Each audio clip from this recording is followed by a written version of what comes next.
옛 어르신들은 유난히 부모 공경에 대한 말을 많이 남겼습니다. 그래서 공자 같은 경우도 가장 큰 죄가 어떤 죄냐? 부모에게 불효하는 것이 가장 큰 죄다. 이런 말을 했고요.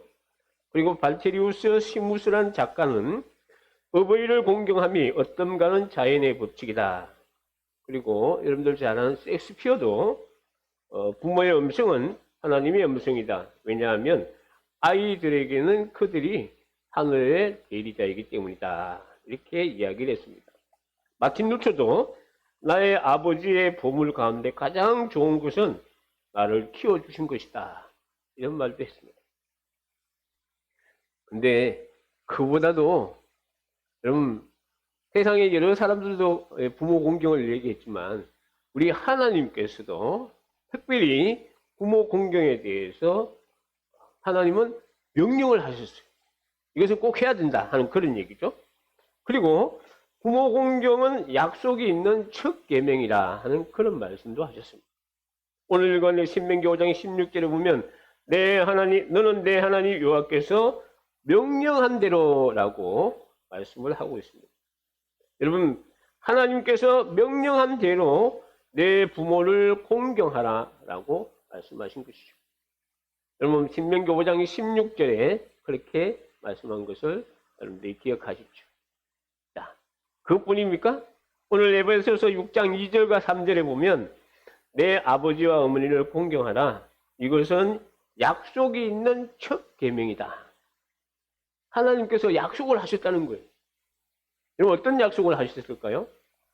하나님께서 하신 약속은 너희들이 부모를 잘 공경하면 내가 6장 3절에 보면 내가 잘 되고 땅에서 장수할 것이다. 여러분들이 잘 되고 장수하기를 원하신다면 부모님들을 잘 공경하시기 바랍니다. 부모 공경하신 분들 가운데 효자 가운데 정말 장수하지 않은 효자는 없다. 또 잘못된 효자는 없다. 내가 단언할 수 있습니다. 근데 이제 우리 유교에서 보면 제사 지내는 것을 효도의 극치라고 해요. 그래서 막 이렇게 제사상을 차려놓고 돌아가신 부모님을 섬긴다. 조상제사가 참 해야 된다. 이렇게 이야기합니다. 자, 그런데 특히 유교인들이 우리 기독교를 반대하는 이유 가운데 하나가 뭐냐면 조상에게 제사를 드리지 않는다는 것입니다. 근데 한번 여쭤보고 싶어요. 과연 여러분들은 살아생전에 효도를 받고 싶습니까? 죽고 난 뒤에 효도를 받고 싶습니까? 죽고 난 뒤에 효도 받고 싶은 사람은 이 세상에 한 사람도 없다라고 저는 생각을 합니다. 사실 이 공자의 가르침에 보면 공자왈 은지생 미지사라. 이게 무슨 말인가 하면 이 세상 일도 모르는데 어찌 죽음을 알리오. 여러분 사람이 살아가다 보면 참 이 죽는다는 것은 죽고 나면 아무런 의미가 없는 거예요. 솔직한 얘기. 아무리 여러분들이 돌아가신 부모님에게 효도를 하고 싶어도 살아생전에 하셔야 되지 죽고 나서는 하고 싶어도 하지 못한다는 것이죠. 그러므로 부모 공경은 언제 해야 되느냐? 부모님이 살아 계실 적에 효도를 해야 한다는 것입니다. 여러분 부모님이 살아 계신 분들은 정말로 참 돌아가시고 나면 섭섭하고 후회되는 게 돌아가시고 나면 그래요. 근데 여러분들이 살아 생전에 정말로 부모님께 효성을 다하는 그러한 우리 성도들이 되시길 바랍니다. 왜냐하면 우리가 왜 부모님을 공경해야 되느냐? 하나님의 명령이라는 것입니다. 하나님께서 모세를 통하여 10가지 계명을 주셨죠. 그래서 그것을 10계명이라 이렇게 말합니다. 이 10가지 계명에 보면 1계명에서 4계명까지는 사람이 하나님께 지켜야 할 법도 계명이에요. 근데 이 5계명부터 10계명까지 이 6계명은 사람과 사람 사이에 지켜야 될 계명입니다. 근데 그 중에 제일 첫 번째 5계명이 뭐냐면 내 부모를 공경하라. 공경의 계명, 부모 공경의 계명입니다. 출애굽기 20장 12절에 보면 내 부모를 공경하라 그리하면 내 하나님 여호와가 내게 준 땅에서 내 생명이 길리라. 여러분 이것은 거역할 수 없는 하나님의 명령이요 또한 규례요 법다라는 것입니다. 또 우리가 주님이 이 부모 공경하는 것을 주님이 기뻐하신다는 것이죠. 골로새서 3장 20절에 보면 자녀들아 모든 일에 부모에게 순종하라. 이는 주 안에서 기쁘게 하는 것이라. 주님을 기쁘시게 해드리는 게 부모 공경이라는 것입니다. 그러므로 효도는 부모님만 기쁘게 하는 것도 아니고 우리가 부모님을 섬기고 공경할 때 그 모습을 본 하나님께서 주님께서 우리를 보고 기뻐하신다는 사실을 믿으시기 바랍니다. 부모님에게 효도한다는 것이 곧 하나님께 영광을 돌리는 것입니다. 여러분 하나님을 우리가 아버지로 여기죠. 근데 살아계신 육신의 아버지도 섬기지 못하는데 보이지 않는 영의 아버지를 우리가 어떻게 섬기겠습니까? 그래서 하나님께서 그 대표 우리에게 하나님 그 공경의 대표성을 부모에게 주셨다는 것입니다. 그래서 우리가 정말로 부모님을 섬기는데 우리가 최선을 다하는 그러한 성도가 되어야 한다는 것이죠. 하나님을 믿는다고 하면서 부모에게 불경스럽게 대하면 그것은 잘못 믿는다는 것을 아시기 바랍니다.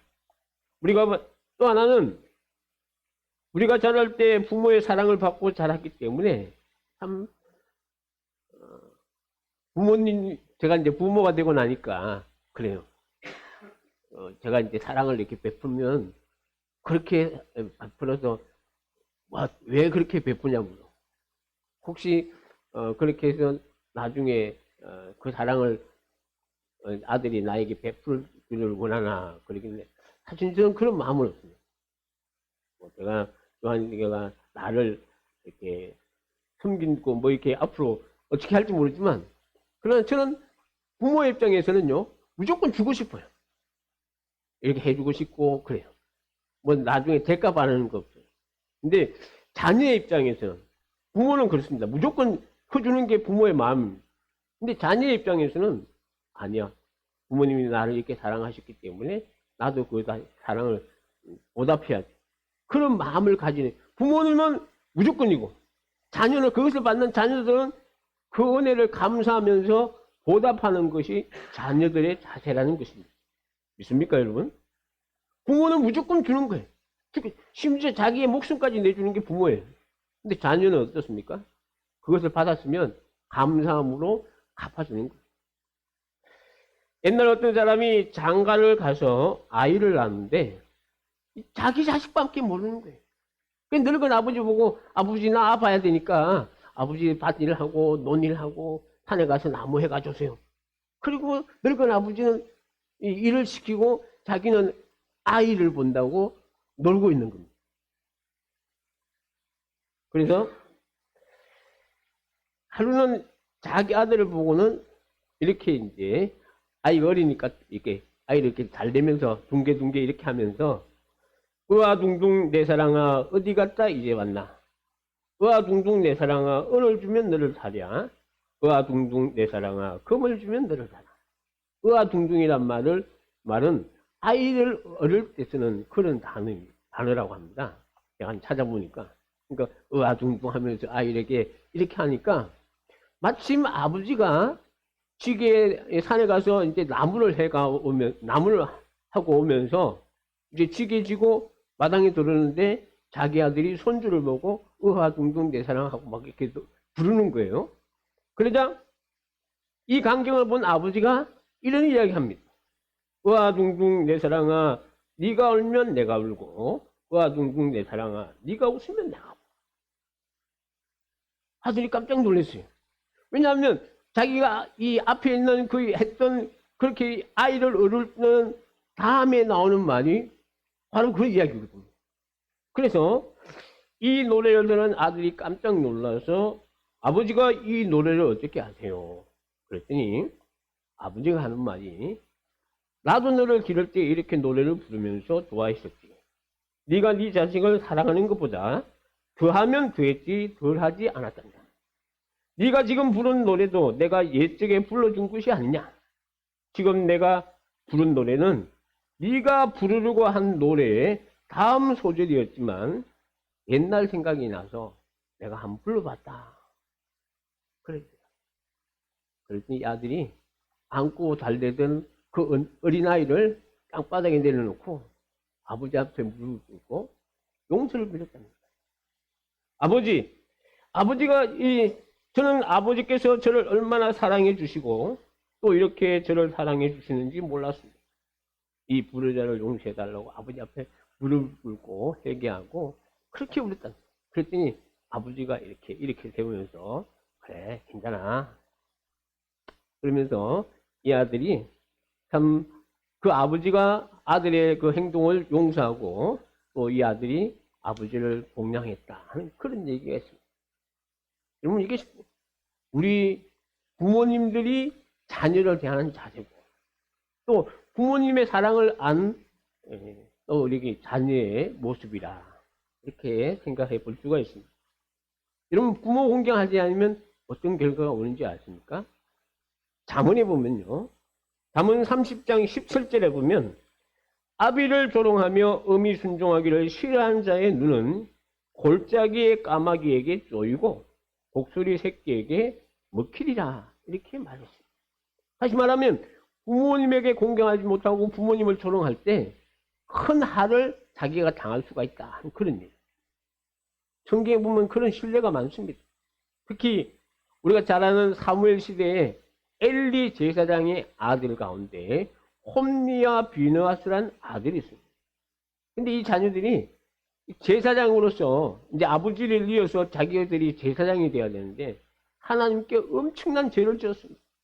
하나님 앞에 제사 드리는 음식을 자기들이 먼저 먹고 또한 이제 성막 안에 있는 그런 이 여자들과 음란한 행위를 하고 막 그러다 보니까 아버지가 이 엘리가 이 사실을 알고 자녀들에게 너희들이 그렇게 죄를 지으면 사람에게 죄 지은 것은 용서할 수 있지만 하나님께 죄 지은 것은 우리가 어떻게 할 수 없다. 그렇게 하면서 이 아들들을 위해서 그렇게 타일렀습니다. 사무엘상 2장 24절과 25절에 보면 내 아들아 그리하지 말라. 내게 들리는 소문이 좋지 아니하니라. 너희가 여호와의 백성으로 범죄하게 하는도다. 사람이 사람에게 범죄하면 하나님이 심판하려니와 만일 사람이 여호와께 범죄하면 누가 그를 위하여 강구하겠느냐 하되 그들이 자기 아버지의 말을 듣지 아니하였으니 이는 여호와께서 그들을 죽이기로 뜻하셨다. 아버지의 말을 듣지 않은 그들을 회개하고 자기들의 잘못을 회개하고 바른 길로 갔다면 하나님께서 용서해 주셨겠죠. 그러나 말 듣지 않고 계속해서 악행을 저지른 그들에게 이 블레셋과의 전투에서 한날 한시에 이 형제가 죽임을 당하는 그런 엄청난 결과가 일어난 것을 성경은 말해주고 있습니다. 이것은 부모를 거역하면 복을 받지 못한다 하는 그런 얘기입니다. 부모뿐 아니라 웃 어른들의 말씀도 귀를 기울여야 한다는 것입니다. 이 열왕기상 12장에 보면 솔로몬의 아들 르호보암에 대한 이야기가 나옵니다. 이 르호보암은 솔로몬이 왕비인 나아마란 여인, 이방 여인이죠. 암몬 여인인데 이 사람에게 낳은 아들입니다. 그러니까 이 솔로몬은 처첩이 1000명이 넘어요. 그러다 보니까 수많은 이 자식들이 낳았지만 그 중에 이 이방 여인 암몬의 이 나아마란 여인에 난 이 르호보암을 사랑했던 것 같습니다. 그래서 이 아들이 왕이 되었는데 왕이 되고 난 뒤에 여로보암이란 사람이 이 르호보암 왕을 찾아가서 이야기합니다. 솔로몬 왕 때 많은 사람들이 이렇게 건축을 하다 보니까 그래도 솔로몬이 선정을 베풀었지만 이 노역하는 게 너무 힘드니까 이 여로보암이 왕한테 왕이여 선왕 그러니까 솔로몬 왕이 우리에게 이런 많은 노력을 해서 우리가 힘드니까 좀 노력을 좀 안 할 수 있도록 해달라 하고 간청을 했습니다. 그래서 이 르호보암 왕이 자기 아버지 때에 있었던 나이 드신 그 신하들에게 물어봤어요. 이렇게 우리가 어떻게 내가 이렇게 백성들이 이야기하는데 어떻게 했으면 좋겠냐 그랬더니 신하들이 하는 말이 솔로몬 왕 때 너무나 백성들이 힘들었기 때문에 노역을 덜 하게 해준다 그렇게 이야기하세요. 백성들의 말을 들어줬어요. 근데 이제 이 르호보암이 자기 또래 젊은 애들한테 갔더니 젊은 애들이 왕이요 그러면 안 됩니다.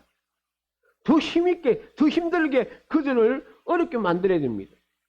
그러니까 르호보암이 기가 얇아가지고 자기 친구들의 말을 듣고 연세 많으신 이 아버지 때 되는 그런 늙은 신하들의 말을 안 듣다 보니까 나중에 여로보암이 찾아왔을 때 3일의 말빈을 달라 해서 여로보암이 찾아왔을 때 젊은 애들처럼 아버지는 채찍으로 내려서 때렸다면 나는 정갈로 막 하고 그렇게 막 억압적으로 이야기해 버리니까 이 여로보암이 반란이 일어난 거예요.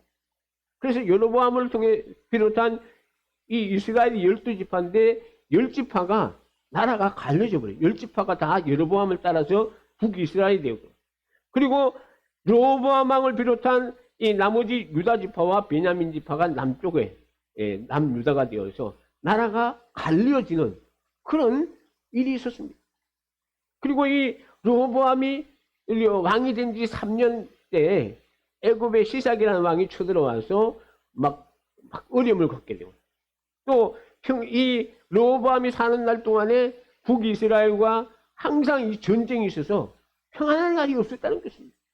그러니까 우리가 이 어른들의 말을 듣지 않을 때 어릴 때 우리가 조언을 할 때 그것은 옳지 않은 생각입니다. 내 생각과 틀립니다. 그것이 아니고 그분들의 생각도 한번 들어줄 줄 아는 귀를 열어줄 줄 아는 그런 생각을 우리 젊은이들은 가져야 한다는 것입니다. 여러분 어른들의 말을 경청하지 않으면 손해보는 일이 많다는 것을 우리가 알아야 한다는 것이죠. 신명기 27장 16절을 보면 그의 부모를 경홀히 여기는 자는 저주를 받을 것이라 할 것이요 모든 백성은 아멘 할지니라 했고 잠언 20장 20절에 보면 자기의 아비나 어미를 저주하는 자는 그들의 등불이 흑암 중에 꺼짐을 당하리라. 그리고 마태복음 15장 4절에 보면 예수님께서 하나님이 이르셨으되 내 부모를 공경하라 하시고 또 아버지나 어머니를 비방하는 자는 반드시 죽임을 당하리라. 여러분 성경의 부모의 공경을 잘못하면 물론 쳐 죽이라고 죽인다고 그랬어요. 얼마나 하나님께서 이 부모 공경을 그렇게 우리에게 강조하신지 모릅니다. 여러분 우리가 부모님께 효도해야 할 이유가 바로 하나님께서 우리에게 명령하셨다는 것을 꼭 기억하시기 바랍니다. 자, 그렇다면 부모님을 어떻게 공경해야 될까요? 나이가 들어 보니까 어떤 부모님들은 잔소리가 심한 부모들이 있습니다. 그러다 보면 자녀들이 잔소리 듣기 싫다고 막 그렇게 하는데 어떨 때는 그걸 좀 들어줄 수 있는 그런 자세가 돼요. 그럼 부모님들이 혹시 여러분들이 잔소리하면 듣기 싫은 것이 아니고 조금 귀를 열어서 들어줄 수 있는 그런 자세로 부모님을 대하시기 바랍니다. 또 하나는 나이가 들어가면 말이 없을 때가 있어요. 그러면 여러분들이 그 부모님에게 좀 하루에 일과를 좀 만나면 그럼 밥만 먹고 그냥 가는 것이 아니고 한 달 동안 있었던 이야기라든지 아니면 그동안 있었던 이야기 이런 사소한 것이라도 여러분들이 대화를 나눌 수 있는 그런 것이 있으면 좋겠어요. 그 이야기가 너무 없다 보니까 요즘은 핵가족 시대가 되다 보니 각자 이제 생활하지 않습니까? 어쩌다 만나면 밥만 먹고 가는 것이 아니고 그동안 있었던 여러 가지 좋았던 일들 함께 나누면서 하면 참 부모님들이 참 기뻐하실 것 같아요. 또 하나는 우리가 부모님을 즐겁게 대해야 될 방법 가운데 하나는 잠언 10장 1절에 보면 솔로몬의 잠언이라 지혜로운 아들은 아비를 기쁘게 하거니와 미련한 아들은 어비의 근심이라 이렇게 말씀하고 있는데요. 여기 보면 지혜로운 아들은 어떤 아들이냐? 여러분, 지혜 중에 최고의 지혜가 무엇이겠습니까? 잠언에 보면 하나님을 경외하는 것이 지혜의 근본이라고 했어요. 그러므로 자녀들이 하나님을 경외하는 것이 부모를 즐겁게 드리는 것입니다. 여러분들 예수 잘 믿고 정말로 믿음 안에서 우리가 함께 천국에서 만나는 거, 이게 바로 참 자녀들이 지내야 될 그런 자세입니다. 또 하나는 혹시 안 믿는 부모님이 있다면 여러분들이 그분에게, 우리 부모님들에게 복음을 전하고 그들이 예수 믿고 함께 천국에 갈 수 있는 그러한 귀한 복이 우리 성도들 가정에 늘 함께 하시길 바랍니다. 참 저는 감사하게 우리 어머님 참 돌아가시기 전에 병상제례도 받고 그렇게 참 돌아가셨는데, 참 그거 보면서 감사한 거는 천국에 가면 이렇게 만나뵐 수 있겠다 하는 그런 생각하니까 너무 감사한 거예요. 혹시 우리 가운데 우리 자녀들 아직도 예수를 믿지 않는다면 그들에게 너희들이 나에게 할 수 있는 최고의 효도는 뭐냐? 작년까지만 해도 어버이날의 선물 가운데 첫 번째가 현금이라고 그래요. 현금 주는 걸 제일 좋아한다. 근데 원래 이 1번이 그 이제 부모님에게 주는 선물 가운데 첫 번째가 뭐냐? 바뀌었답니다, 그게.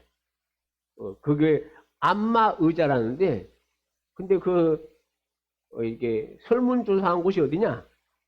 안마의사예요. 그래서 아무래도 그걸 좀, 하여튼 우리 부모님에게 최고의 좋은 게 뭐 안마 의자든지 현금이든지 그것이 중요한 게 아니고, 혹시 안 믿는 부모님이 계시면 예수 믿게 하는 게 최고의 효도입니다. 믿습니까? 또 이 믿는 우리 이제 우리 성도 부모님들이 자녀들에게 최고의 효도가 뭐냐? 너희들이 예수 믿고 함께 천국 가는 것이다. 이것이 최고의 효도인 줄 믿습니다. 자, 그렇다면 우리가 이렇게 부모님을 공경하고 정말로 이 효행을 다할 때 하나님이 과연 무엇을 약속했느냐 하는 그런 얘기입니다. 어떤 복을 주시느냐? 첫 번째 복이 뭐냐면 장수의 복입니다. 장수가 뭐죠? 오래 사는 겁니다. 오늘 본문에도 보면 5장 16절에도, 신명기 5장 16절에도 보면 너는 내 하나님 여호와께서 명령한 대로 내 부모를 공경하라. 그리하면 내 하나님 여호와께서 내게 준 땅에서 뭐가? 내 생명이 길고, 생명이 긴다는 것은 오래 산다 하는 그런 얘기. 부모에게 효성을 하는 자녀들은 그 생명이 길다 하는 거예요. 그러니까 당대 자신에 대한 축복이죠. 또 하나 어떤 복입니까? 여기 보면 신명기 4장 40절을 보면 오늘 내가 네게 명령하는 여호와의 규례와 명령을 지키라. 너와 내 후손이 복을 받아 내 하나님 여호와께서 내게 주시는 땅에서 한없이 오래 살리라. 다시 말하면 효도하면 후손도 복을 받아 오래 산다라고 말씀하고 있습니다. 부모에게 자란 자식은 하늘이 도우신다 하는 그런 얘기겠죠. 이처럼 우리 성도들 부모님에게 최선의 헌을 다할 수 있는 우리 성도가 되시기 바랍니다. 또 하나는 이 땅에서도 잘 된다는 것입니다. 오늘 조금 전에도 말씀을 드렸습니다만 에베소서 6장 3절에 보면 이로써 내가 잘 되고 땅에서 장사. 여러분들이 잘 되기를 원하십니까? 부모님에게 효를 다하시기 바랍니다. 여러분 영적, 신체적, 물질적으로 모두 번창해 나간다는 것을 말합니다. 사업이나 명예나 모든 진리에도 막힘이 없이 잘 된다는 것을 말합니다. 부모 공경은 바로 축복과 연결이 되어 있고 또한 그것이 가정 행복과도 연결이 되어 있습니다. 그러므로 부모 공경이 바로 인생살이의 성공의 비결인 것을 깨닫고 우리 살아계신 부모님에게 최선의 효를 다하는 우리 성도들 되시기를 주님의 이름으로 축원합니다. 기도하겠습니다. 은혜와 사랑이 많으신 하나님 아버지, 오늘 어버이 주일을 맞이해서 정말로 하나님께서 우리 육신의 부모들을 정말로 내 부모를 공경하라고 주님 말씀하셨는데, 우리 사랑하는 성도들, 우리 부모님들 정말로 최선의 효를 다할 수 있도록 하나님께서 우리들의 마음에 은혜를 허락하여 주시고 우리 부모님들을 잘 섬기는 우리 성도들의 가정에 하나님께서 은혜와 축복을 주셔서 오늘 주신 약속의 말씀처럼 네가 땅에서 잘 되고 장수하리라고 주님 약속하셨사오니 이 귀한 축복을 다 받아 누리는 우리 모든 성도들 다 되게 하여 주옵소서. 예수님 이름으로 기도합니다. 아멘. 우리 찬송가 같이 읽겠습니다.